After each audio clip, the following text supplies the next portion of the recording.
ನಮಸ್ತೆ, welcome back to Polali's kitchen. Eno, soda, yeast ಯಾವುದನ್ನು ಬಳಸದೆ ಕೇರಳದ ಫೇಮಸ್ ಬ್ರೇಕ್ಫಾಸ್ಟ್ ಆದ ಆಪಂ ಹಾಗೂ ಅದಕ್ಕೊಂದೊಳ್ಳೆಯ ಸೈಡ್ ಡಿಶ್ ಆದ ವೆಜಿಟೇಬಲ್ ಸ್ಟ್ಯೂ ಇವೆರಡರ ರೆಸಿಪಿಯನ್ನು ಇವತ್ತಿನ ವಿಡಿಯೋದಲ್ಲಿ ತೋರಿಸ್ತಾ ಇದ್ದೇನೆ. ಬನ್ನಿ ಹೇಗೆ ಮಾಡೋದು ನೋಡೋಣ. ಆಪಂ ಮಾಡೋದಕ್ಕೆ ಮೊದಲಿಗೆ ಅಕ್ಕಿಯನ್ನು ನೆನೆಸಬೇಕು. 2 ಕಪ್ ಆಗುವಷ್ಟು ದೋಸೆ ಅಕ್ಕಿಯನ್ನು ತಗೊಂಡಿದ್ದೇನೆ. ಚೆನ್ನಾಗಿ ತೊಳ್ಕೊಂಡು ನೆನೆಯೋದಕ್ಕೆ ಅವಶ್ಯಕತೆ ಇರುವ ನೀರನ್ನು ಸೇರಿಸಿ ನೆನೆಯೋದಕ್ಕೆ ಬಿಡಿ.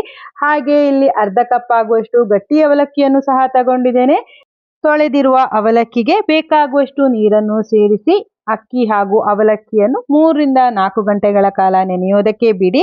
ಈಗ ಇವೆರಡು ಸಹ ಚೆನ್ನಾಗಿ ನೆಂದಿದೆ. ಅಕ್ಕಿಯಿಂದ ನೀರನ್ನು ತೆಗೆದಿಡಿ. 2 ಕಪ್ ಅಕ್ಕಿಗೆ 1 ಕಪ್ ಆಗುವಷ್ಟು ಎಳನೀರಿನ ಗಂಜಿ ಬೇಕು. ಎಳನೀರಿನ ಗಂಜಿ ಹದವಾಗಿ ಬೆಳೆದಿದ್ರೆ ಒಳ್ಳೆಯದು. ನಾನಿಲ್ಲಿ ತಗೊಂಡಿರೋದು ತೆಳುವಾಗಿತ್ತು, ಅಂದಾಜು 1/4 ಕಪ್ನಷ್ಟು ಸಿಕ್ಕಿರೋದು. ಹಾಗಾಗಿ ನಾನಿಲ್ಲಿ 3/4 ಕಪ್ನಷ್ಟು ಹಸಿ ತೆಂಗಿನ ತುರಿಯನ್ನು ಸೇರಿಸ್ತಾ ಇರೋದು. ಎಳನೀರು ಗಂಜಿ 1 ಕಪ್ನಷ್ಟು ಸಿಕ್ಕಿದ್ರೆ ಅದನ್ನೇ ಹಾಕ್ಕೊಳ್ಳಿ, ತೆಂಗಿನಕಾಯಿ ಹಾಕುವ ಅವಶ್ಯಕತೆ ಇರೋದಿಲ್ಲ. ನೆನೆಸಿರುವ ಅವಲಕ್ಕಿ ಹಾಗೂ 1 ಕಪ್ನಷ್ಟು ಎಳನೀರನ್ನು ಹಾಕಿ ನುಣ್ಣಗೆ ಮೊದಲಿಗೆ ಅರ್ಕೊಂಡು ನಂತರ ನೆನೆಸಿರುವ ಅಕ್ಕಿಯನ್ನು ಹಾಕ್ಕೊಳ್ಳಿ. 1/4 ಕಪ್ ಆಗುವಷ್ಟು ಎಳನೀರನ್ನು ಸೇರಿಸಿ ನುಣ್ಣಗೆ ಒಂಚೂರು ತರಿ ಇರದಂತೆ ರುಬ್ಬಿ ಪಾತ್ರೆಗೆ ವರ್ಗಾಯಿಸ್ಕೊಳ್ಳಿ.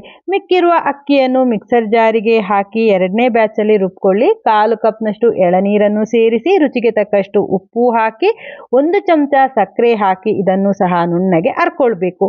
ಇಲ್ಲಿ ನೀರಿನ ಬದಲಾಗಿ ರುಬ್ಬೋದಕ್ಕೆ ಎಳನೀರನ್ನೇ ಬಳಸಬೇಕು.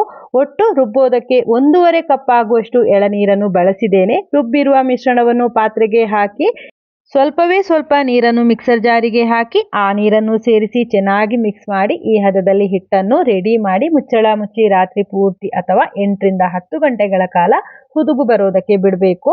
ನಂತರ 1/4 ಕಪ್ನಷ್ಟು ಎಳನೀರಿದೆ, ಇದಕ್ಕೆ 1.5 ಚಮಚದಷ್ಟು ಸಕ್ಕರೆಯನ್ನು ಹಾಕಿ ಮಿಕ್ಸ್ ಮಾಡಿ ಇದನ್ನು ಸಹ ಮುಚ್ಚಿಡಿ.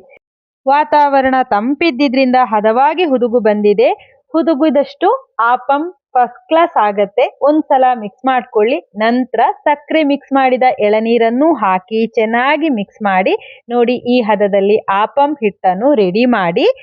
ಈಗ ಆಪಂ ಹಿಟ್ಟು ರೆಡಿ ಆಯಿತು. ಇನ್ನು ವೆಜಿಟೇಬಲ್ ಸ್ಟ್ಯೂ ಯಾವ ರೀತಿ ಮಾಡೋದು ಅಂತ ನೋಡೋಣ.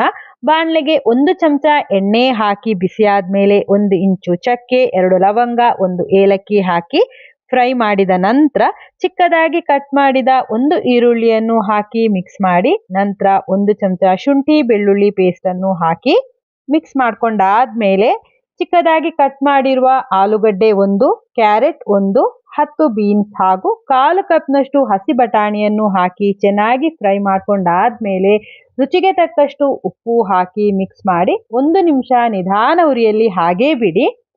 ತೆಂಗಿನಕಾಯಿ ಹಾಲು ತೆಗಿಬೇಕು. ಹಾಗಾಗಿ ಮಿಕ್ಸರ್ ಜಾರಿಗೆ ನಾನಿಲ್ಲಿ 1.5 ಕಪ್ ಆಗುವಷ್ಟು ಹಸಿ ತೆಂಗಿನ ತುರಿಯನ್ನು ಹಾಕಿ 1 ಕಪ್ ನೀರು ಸೇರಿಸಿ 1 ನಿಮಿಷ ರುಬ್ಬಿದ ನಂತರ ಶೋಧಿಸಿಕೊಂಡು 1ನೇ ಹಾಲು ಅಥವಾ ದಪ್ಪ ಹಾಲನ್ನು ಹಿಂಡಿ ತೆಗಿತಾ ಇದ್ದೇನೆ. ಹಿಂಡಿದ ನಂತರ ತೆಂಗಿನಕಾಯಿಯ ಜಿಗುಟನ್ನು ಮಿಕ್ಸರ್ ಜಾರಿಗೆ ಪುನಃ ಹಾಕಿ 1 ಕಪ್ ನೀರು ಸೇರಿಸಿ ರುಬ್ಬಿ 2ನೇ ಹಾಲನ್ನು ಸಹ ತೆಗೆದಿಡ್ತಾ ಇದ್ದೇನೆ. ಮೊದಲಿಗೆ 2ನೇ ಹಾಲನ್ನು ತರಕಾರಿಗೆ ಹಾಕಿ ನೀರಿನ ಬದಲಾಗಿ ತೆಂಗಿನಕಾಯಿ ಹಾಲಲ್ಲೇ ತರಕಾರಿಯನ್ನು ಬೇಯಿಸಬೇಕು. ಖಾರಕ್ಕೆ ಅನುಗುಣವಾಗಿ ಹಸಿಮೆಣಸಿನಕಾಯಿ ಹಾಕಿ ನಾನಿಲ್ಲಿ 3 ಹಸಿಮೆಣಸಿನಕಾಯಿಯನ್ನು ಹಾಕಿದ್ದೇನೆ. ತರಕಾರಿಯನ್ನು ಮೆದುವಾಗಿ ಬೇಯಿಸಬೇಕು. ನೋಡಿ, ಈಗ ತರಕಾರಿ ಚೆನ್ನಾಗಿ ಬೆಂದಿದೆ. ಈ ಹಂತದಲ್ಲಿ ದಪ್ಪ ಹಾಲು ಅಥವಾ 1ನೇ ಹಾಲು ಹಾಕಿ ಚೆನ್ನಾಗಿ ಮಿಕ್ಸ್ ಮಾಡಿ ಮುಚ್ಚಳ ಮುಚ್ಚಿ 1 ನಿಮಿಷ ಹಾಗೇ ಬಿಡಿ. ಕೊನೆಯಲ್ಲಿ ಧಾರಾಳವಾಗಿ ಕರಿಬೇವು ಹಾಕಿ ಗ್ಯಾಸ್ ಉರಿಯನ್ನು ಆರಿಸಿ 1 ಚಮಚ ತೆಂಗಿನ ಎಣ್ಣೆ ಹಾಕಿದ್ರೆ ರುಚಿಯಾದ ವೆಜಿಟೇಬಲ್ ಸ್ಟ್ಯೂ ರೆಡಿ ಆಗತ್ತೆ. ಇಡಿಯಪ್ಪಂ ಅಥವಾ ಒತ್ತು ಶಾವಿಗೆ ಜೊತೆ, ಚಪಾತಿ ಅಥವಾ ಆಪಂ ಜೊತೆ ಇದು ಫಸ್ಟ್ ಕ್ಲಾಸ್ ಆಗತ್ತೆ. ಟ್ರೈ ಮಾಡಿ ನೋಡಿ. ಇನ್ನು ಆಪಂ ಹೇಗೆ ಮಾಡೋದು ಅಂತ ನೋಡೋಣ. ಬಿಸಿಯಾದ ಬಾಣಲೆಗೆ 1 ಚಮಚ ಎಣ್ಣೆ ಹಾಕಿ 1 ಸೌಟು ತಯಾರಿಸಿದ ಹಿಟ್ಟನ್ನು ಸುತ್ತಲೂ ಈ ರೀತಿ ಸ್ಪ್ರೆಡ್ ಮಾಡ್ತಾ ಹೋಗಿ, ಅದಿಲ್ದಿದ್ರೆ ಮಧ್ಯಕ್ಕೆ 1 ಸೌಟು ಹಿಟ್ಟನ್ನು ಹಾಕಿ ಬಾಣಲೆಯನ್ನು ರೊಟೇಟ್ ಮಾಡ್ತಾ ಹೋಗಿ.